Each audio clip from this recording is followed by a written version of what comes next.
Thank you for clicking on this link, child of God. My name is Paul-Williams of kingdom-time-ministries.org. We've been talking about, well, first of all, I need 5 minutes of your time so that I can get 5 minutes to you, get 5 minutes to you of kingdom wisdom that will help you navigate through life more effectively. Now, we've been talking about don't be a Christian refugee, and we picked up last time where we were talking about the prodigal son and how after he spoiled all his father's wealth, that his inheritance, he decided to come to himself because he was in the pits. He tried to join himself with another country. That's what refugees do. They leave one country, join themselves to another country.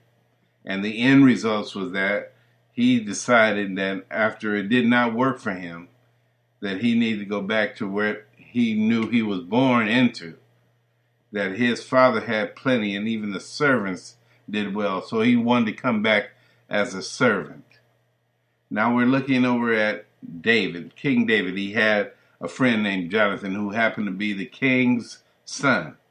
And when the king saw and Jonathan died, David became king, and he wanted to see if there were any heirs left in the kingdom of Saul, to see if he can bless them with their father's kindness, from their father's kindness.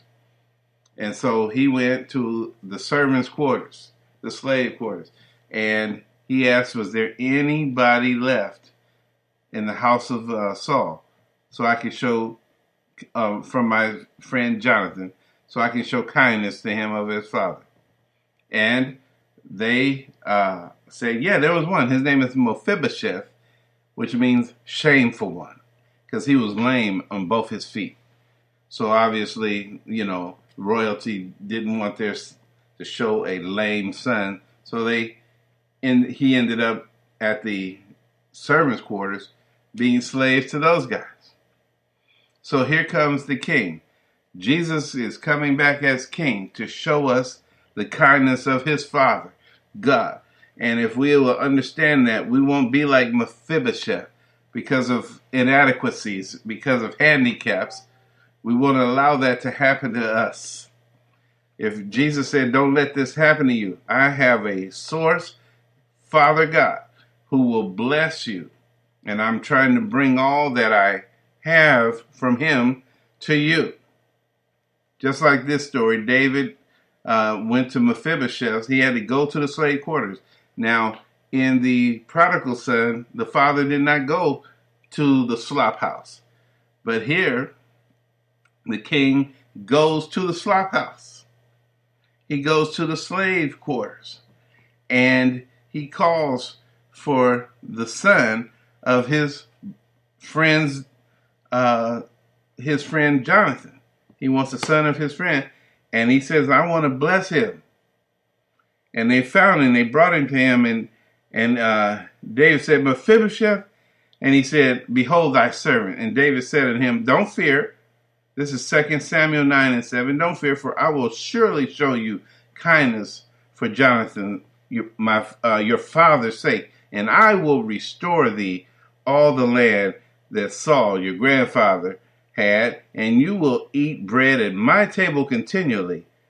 And he bowed himself, Mephibosheth did, and said, what is thy servant that you will look upon me as a dog as I am? See, he saw himself as a dog.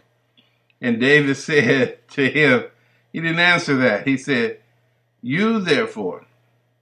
He said, then the king called for the servant, whose name was Ziba, and he said unto him, I have given unto thy master's son, he called Mephibosheth his master's son, all that pertained to Saul, and to all his house.